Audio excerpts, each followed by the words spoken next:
King Nebuchadnezzar, who brought Daniel and his friends from Judah to Babylon, had died. The new king, King Darius, appointed Daniel as one of three main leaders over the whole kingdom.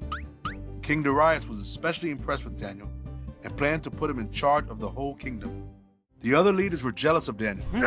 They wanted to find something Daniel was doing wrong so they could tell King Darius.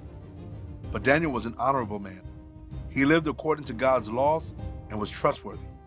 The leaders said, "We will never find any charge against Daniel unless we discover something that goes against his God." They went to King Darius and convinced him to make a new law that would last 30 days. The law said that if anyone prayed to any god or man except the king, they would be thrown into the lion's den. King Darius signed the new law so that it was permanent law and could not be changed. When Daniel learned of this new law, he went upstairs to his house. He went to his window that looked toward Jerusalem, got down on his knees, and prayed and gave thanks to God, just as he had done 3 times a day, every day. The other leaders went as a group and found Daniel praying to God. So they approached King Darius and told him that Daniel had broken the law. When King Darius heard this, he was very displeased. He was sorry he had made the law, but he could not undo it or take it back.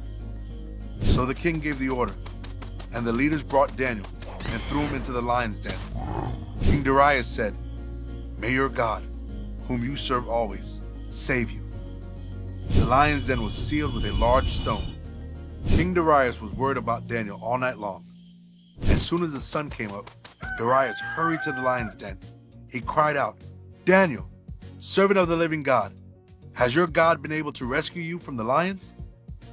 Daniel replied, "May the king live forever.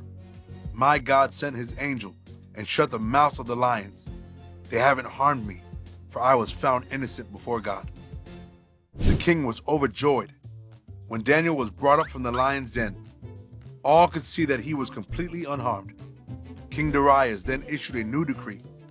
"Everyone in my kingdom must tremble and fear the God of Daniel. He is the living God and rescues and delivers."